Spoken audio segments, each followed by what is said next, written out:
오늘 하나님 말씀은 노예가 되는 것이 사랑입니다라는 제목 가지고 하나님 말씀 증거하도록 하겠습니다. 이 못난 자식이라는 글을 제가 오늘 나태주 시인의 에세이를 좀 적었습니다. 꿈속에서 어머니를 배웠다. 이러저러한 고비를 넘어 어머니 옆자리에 앉아 무명 가수의 열창을 들으며 함께 즐거워했다. 앞자리에 청아 누나가 앉아 있어 누이에게 작은 용돈을 주고 이어서 어머니에게 좀 넉넉한 용돈을 드리려고 가방을 뒤졌으나 분명 아까까지만 해도 넣어둔 봉투가 보이지 않는 거였다. 애 같아서 가방을 뒤져본 돈 봉투를 찾다가 그만 어머니에게 용돈 한 푼 드리지 못하고 꿈을 깨어버렸다.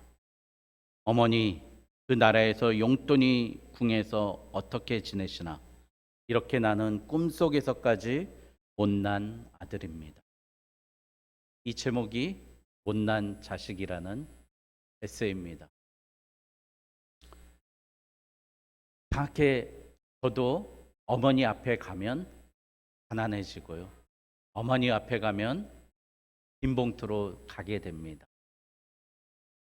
늘 그런데 반대로 우리 어머니들은 자식들에게 얼마나 많은 걸 주고 싶어하고 죽기까지 더 많은 것을 주고 싶어합니다. 그게 바로 선물과 같은 사랑이에요. 필요에 의한 사랑이 아니라 선물과 같은 사랑입니다. 오늘 성령의 9가지 열매 사랑에 대해서 그 첫 번째 사랑에 대해서 말씀을 나누려고 합니다. 여러분, 우리는요, 사랑은 인정 욕구에서 시작한다고 헤겔이라는 철학자가 얘기했습니다. 내가 우리 지수라는 여자를 사랑하면은 제일 먼저 지수한테 이경재라는 사람이 인정받고 싶은 거예요. 그래서 옷도 사주고 반지도 사주고 신혼여행도 해외여행 갈 테니까 내가 될게 라고 하면서 좋은 것 많이 해주고 싶은 겁니다. 그게 바로 인정받고 싶은 욕구입니다. 그래서 사랑하게 되면 그 사람의 노예가 됩니다. 그런데 우리 인간은 얼마나 나쁜지, 특히 남자들은 얼마나 나쁜 놈들인지 그 여인을 사랑하고 나면 내 것이다 라고 생각하게 되면 군림하게 돼요. 주인이 됩니다. 너는 날 인정해야 돼. 그래서 강요하게 됩니다.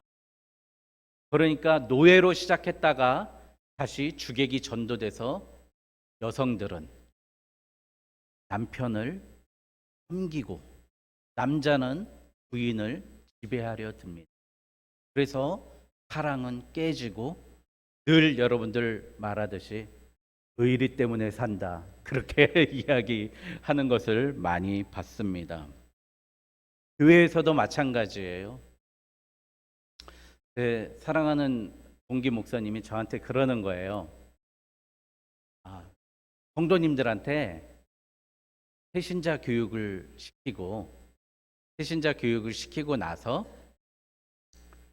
그 교육을 통과하고 나면 컵에다가 이름을 써서 붙여서 교회에다가 놔두고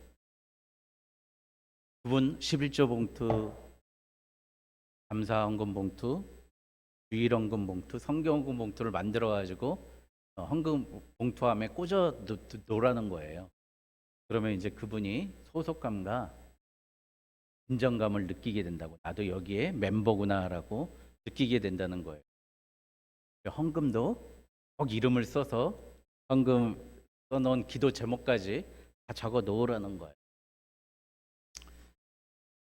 저는 그렇게 하지 않죠. 그 이유는 뭐냐면 그렇게 되면 인정받기 위해서 신앙생활을 하게 되는 거예요. 물론 우리가 하나님 앞에 우리의 믿음이 인정받아야 되지만 그건 하나님과 나와의 관계지 사람과의 관계에서는 굳이 인정받을 필요가 없다고 저는 생각합니다. 그래서 우리는 사랑하는 방법에 대해서 오늘 좀 말씀을 나눴으면 좋겠습니다. 베드로는 처음에 그물을 버렸습니다. 그물을 버려두고 예수를 쫓았습니다. 그때는 예수께 인정받으려고 노예로 살았습니다. 그러나 베드로가 어떻게 되죠? 이제 예수님을 수단화합니다. 뭐라고 수단화해요? 다른 사람은 다 당신을 부인해도 나는 당신을 배반하지 않겠습니다라고 이야기합니다. 맹세하는 거죠. 이제 뭐죠? 나의 신념과 나의 의지는 이제 어마어마하게 강력해질 것입니다. 강력해졌습니다. 오히려 예수님이 넘어져도 내가 예수님 도와드리고 살릴 수 있습니다. 그렇게 자기가 인정받으려고 주인과 종이 노예가 바뀌게 됩니다. 결국 그렇게 돼서 다시 실패하고 오늘 예수님을 만납니다. 근데 예수님이 이렇게 얘기해요. 3번이나 요한의 아들 시몬아, 내가 나를 사랑하느냐? 베드로야 그러지 않고 요한의 아들 시몬아라고 이야기했어요. 여러분, 베드로는 누가 지어준 이름이죠? 예수님이 지어준 이름. 그 믿음이 얼마나 강했으면 야, 너는 반석과 같이 흔들리지 않는 믿음이야. 너는 베드로라. 그렇게 이야기했는데 시몬이라고 바닷가에서 만났을 때의 과거에 시몬이라고 부릅니다. 뭐죠? 베드로, 이제 너 다시 노예의 자리로 돌아가야 돼. 나를 모든 것을 버리고 나를 쫓았던 노예의 자리로 돌아가야 돼. 그렇게 이야기. 여러분, 베드로와 예수님의 사이에도 그렇게 주객이 전도되면서 우리는 계속해서 사랑의 관계가 유지됩니다. 여러분, C.S. 루이스라고 여러분들 나니아 연대기를 쓴 C.S. 루이스는 4가지 사랑이라는 곳에서 이 4가지 사랑에 대해서 이야기를 합니다. 첫 번째, 애정에 대해서 이야기합니다. 여러분, 애정은 아까도 얘기했듯이 부모님의 사랑이 애정이라고 이 책에서는 이야기합니다. 책에서 그래서 피제트 부인이라는 한 여인이 나옵니다. 피제트 엄마가 죽었어요. 돌아가셨어요. 그런데 그때부터 아들들은 엄마만 했던 정원을 가꾸기 시작합니다. 어머니가 죽으니까 남편은 부지런하게 열심히 일하고 나아가서 돈을 벌어와서 자식들을 먹이기 시작합니다. 쌓였던 설거지가 어머니만 와면 되었던 설거지가 이제 딸들이 그 설거지를 해내고 빨랫거리가 자식들이 해내게 됩니다. 심지어 키우던 개들도 묶어놨던 개들도 마당을 뛰어놀면서 활발하게 뛰어노는 그런 가정이 되었다는 비유를 냅니다. 이 피제트라는 부인이 죽었을 때. 여러분, 이 애정의 사랑은 여러분들, 그러나 그 어머니가 살아있을 때, 피제트라는 부인이 살아있을 때 그런 빨래도 안 하고 청소도 안 하고 정원도 안 가꾸고 남편 뒷바라지도 안 했나? 그것도 아니에요. 열심히 했었는데 그때는 전 가족들이 하지 않았는데 그 어머니가 죽고 나니까 남편부터 해서 강아지까지 다 사람들이 바뀌었다는 거예요. 여러분, 이 피제트 부인의 애정과 사랑에는 뭐가 문제가 있을까요? 소유하고자 하는 사랑이에요. 애착하고자 하는 사랑이에요. 자기의 존재를 증명하고자 하는 사랑이에요. 너희들은 나 없으면 안 돼. 그가 한 걸음도 걸어갈 수 없게끔 남편과 자녀와 강아지까지 쏘아매는 사랑이에요. 그래서 어머니라는 존재를 인정받기 위한 그런 낮은 수준의 사랑을 나타내는 겁니다. 그게 바로 베드로가 했던, 다른 사람은 다 주님을 부인해도 나는 주인 예수님을 부인하지 않겠습니다. 배반하지 않겠습니다. 하고자 하는, 인정받고자 하는 사랑입니다. 여러분, 우리는 왜 교회에서 그렇게 인정을 요구할까요? 우리는 인정받으려고만 살립니다. 인정만 목표로 해서 삽니다. 그런데 그 사랑이 C.S. 루이스와 예수님은 잘못됐다고 이야기합니다. 진짜 사랑하는 애정으로 자녀를 사랑하는 건 뭐죠? 자녀가 스스로 독립돼서 다르게 살 수 있도록 그를 버려두는 게 사랑이에요. 제가 그 예를 자주 들죠. 솔로몬의 재판 중에 한 아이의 두 엄마가 있는데 진짜 엄마는 어떻게 해요? 사랑하는 그 아이를 위해서 엄마이기를 포기합니다. 그 아이가 내 아이고 내 태에서 나온 아이입니다 이야기하는 순간 어떻게 하죠? 그 얘기는 달라지고 죽게 됩니다. 엄마이기를 포기하는 순간 그 아이는 사랑합니다. 그게 바로 하나님의 사랑이고 우리가 가져야 될 부모의 사랑입니다. 유대인들은요, 여러분, 자녀에게 일절 돈을 받지 않습니다. 용돈을 받지 않습니다. 또 자녀에게 20살이 성년 19살이 되면 일절 용돈을 주지 않습니다. 스스로 공부하고 배우라고 합니다. 그래서 미국 청교도 문화도 그러죠. 그럼 보시면 아이들이 12살, 13살 아이들이 아빠 차를 닦으면서 몇 센트, 몇 불을 벌어서 그걸로 자기가 필요한 것을 삽니다. 심부름을 하고 반대를 깎은 걸로 그 대가를 받아서 아이들이 일어나는 게 청교도의 전통입니다. 부모는 자식에게 의지하지 않기 때문에 자기의 노년을 끝까지 준비하고 나태하게 살지 않고 내 인생 끝났구나 그러지 않고 끝까지 죽을 때까지 최선을 다해서 살고요.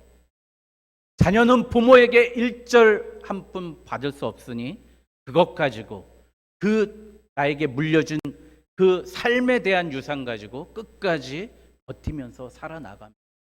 이게 바로 애정에 정말 필요한 하나님이 말하시는 그가 살아날 수 있도록 그를 놓아주는 사랑인 줄 믿습니다. 우정은 시간 관계상 넘어가겠지만 우정의 사랑도 잘못된다는 거예요. 우리끼리가 된다는 거예요. 그래서 우정이 잘 되면 좋은 친구 만나면 좋게 발전하지만 나쁜 친구들 만나게 되면 나쁘게 나아가지고 그것보다 더 나쁜 건 뭐냐면 그 우정이 배타적으로 바뀌어서 이데올로기가 되는 거예요. 우리 교회만 최고야. 그렇죠? 그러다 보니까 뭐가 돼요? 이단이 되죠. 어떤 사람은 죄악에 빠져버립니다. 고린도 교회처럼 음탕하고 음행하는 것을 자기들끼리 우린 그래도 돼 그러면서 엉터리 교회로 만들어 버리는 거죠. 이게 어떤 우정이라고 보고 있습니다. 여러분, 에로스라는 게 있습니다. 바로 연인 간의 사랑입니다. 연인 간의 사랑의 맹점은 무엇입니까? 우리는 젊은 베르테르의 슬픔에서 보듯이 내가 사랑하지 말아야 될 유부녀인 그 여자를 내가 사랑해갖고 미칠 듯이 사랑해서 어떻게 돼요? 견디지 못해서 스스로 목숨을 끊습니다. 에로스로 그 사랑의 가장 맹점은 뭐죠? 그거는 내 운명이라고 생각하는 거예요. 그런데 어떻게 해요? 그 맹점은 내가 아무리 사랑해도 이 책에서는 뭐라고 그러냐면 일주일만 지나면 내 자아, 즉 엎드려져 있던 내 자아가 다시 일어납니다. 그래서 현실을 보게 돼서 상대방이 눈꺼풀이 벗겨지고 그 사람의 실체를 보게 돼서 그 환상에서 벗어나게 된다. 우리가 아무리 하나님을 사랑하고 애쓰고 그게 모든 것이라고 하지만 내가 아무리 많은 은혜를 받았다고 하지만 어떻게 돼요? 뒤돌아서면 내 자아가 일어나죠. 그래서 사도 바울은 나는 날마다 죽노라.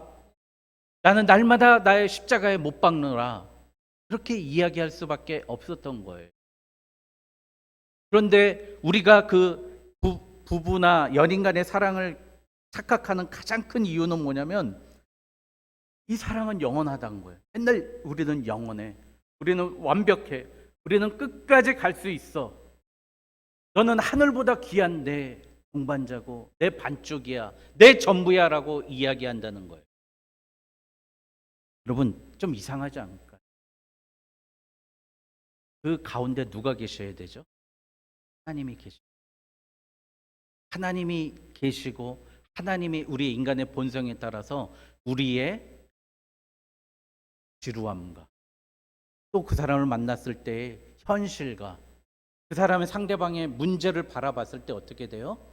그 사람을 내 몸과 같이 아끼고 사랑할 수 있는 의지를 필요로 하는데, 에로스라는 사랑은 서로에게 어떻게 해요? 사랑하니까 뭐든지 가능해라고 사람을 환상으로 몰고 간다는 문제가 있다는 겁니다. 모든 것을 다 할 수 있고 너를 위해서 죽을 수 있을 것 같지, 하지만 유한하다는 거예요. 말라버린다는 겁니다. 그래서 진짜 사랑은 고통을 품는 사랑. C.S. 루이스는 이렇게 이야기합니다. 그가 조이라는 어느 여성을 만나가지고 사랑하게 된대요. C.S. 루이스가요. 알고 봤더니 말기 암에 걸린 거예요. 그래서 1년밖에 사랑을 못했어요. 그를 만나서 결혼하고 사랑하면서 이렇게 이야기합니다. 나는 지금이 가장 행복하고 앞으로도 행복할 것입니다. 그런데 그 죽어가는 조이는 제발 그런 말 하지 마세요. 저는 이제 떠나게 되고 당신은 고통 속에 있습니다. 라고 이야기하는데, C.S. 루이스라는 이렇게 얘기해요. 나는 이 고통마저도 행복의 일부라고 생각합니다. 그걸 사랑이라고 생각합니다. 라고 이 책에서 고백합니다. 여러분, 진짜 연인 간의 사랑, 부부 간의 사랑은 아내 때문에 그 고통마저도 행복의 일부라고 느낄 수 있어요. 여러분, 고통을 좀 벗어나고 싶죠?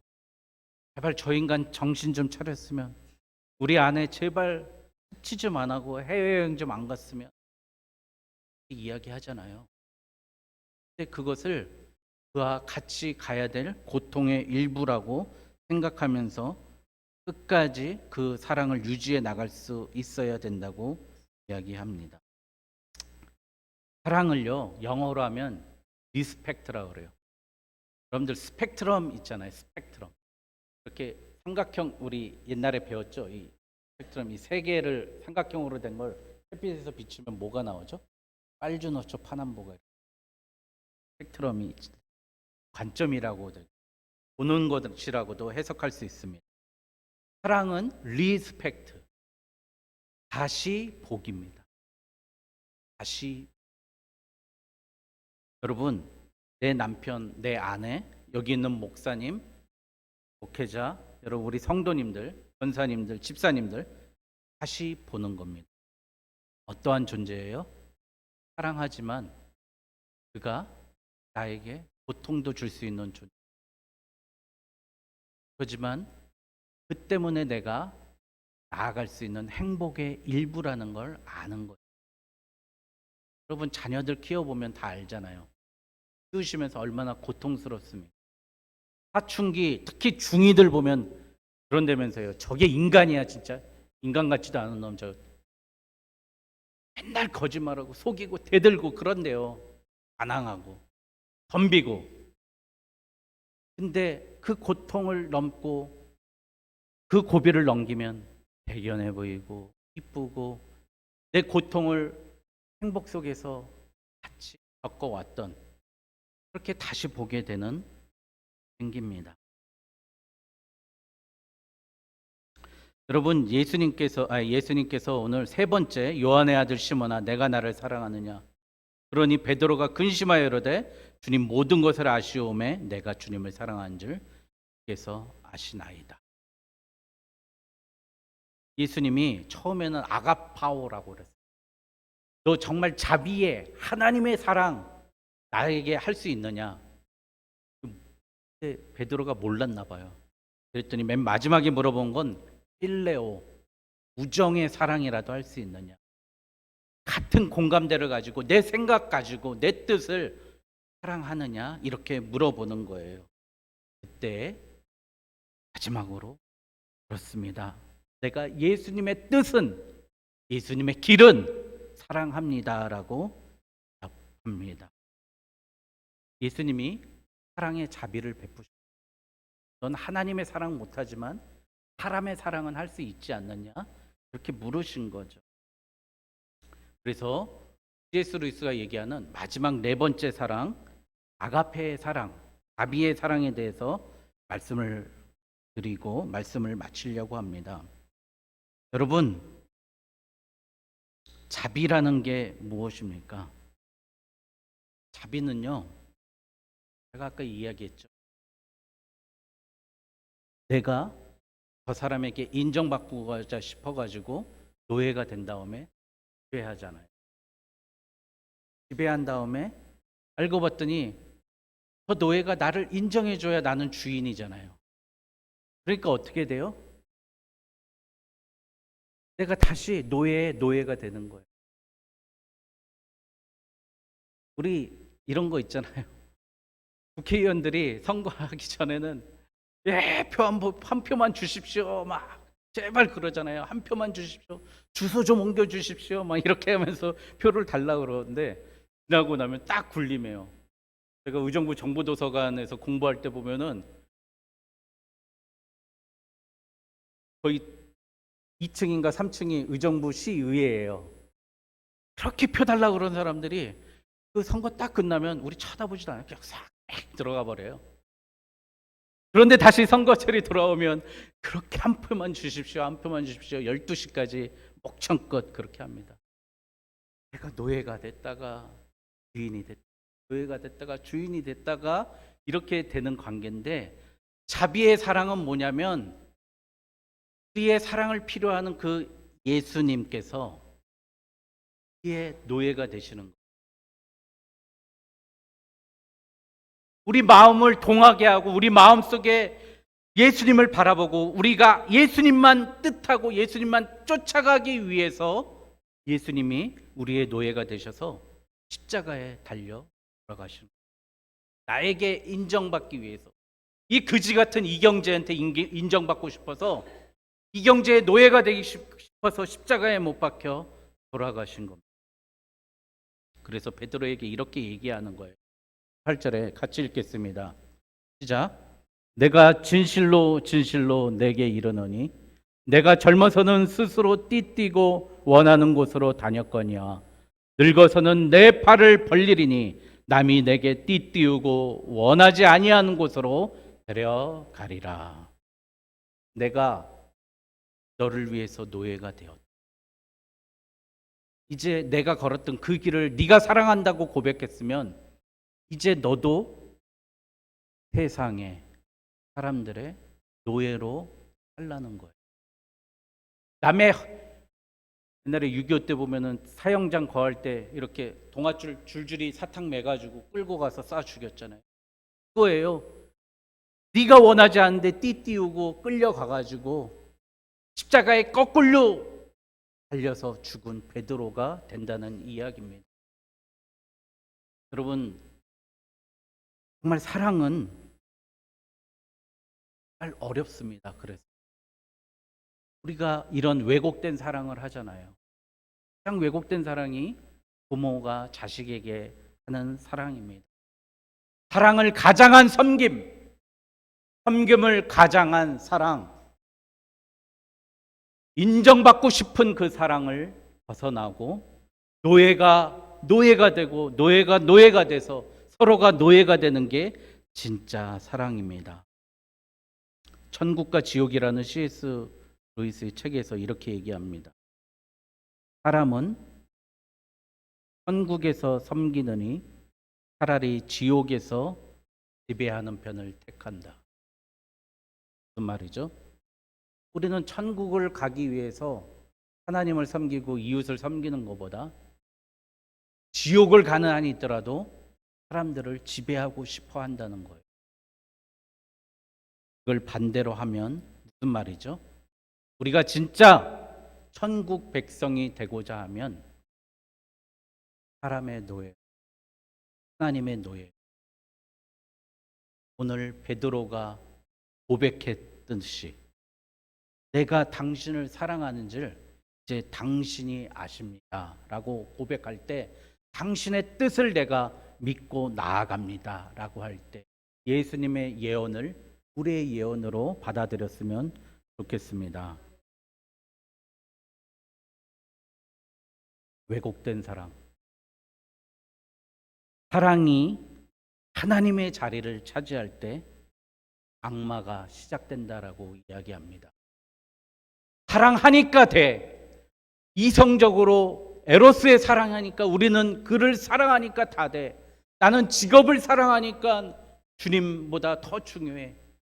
나는 내 신념을 사랑하니까, 내 자식을 사랑하니까 다 가능해 라고 할 때 하나님보다 더 높은 우상을 섬기는 것입니다.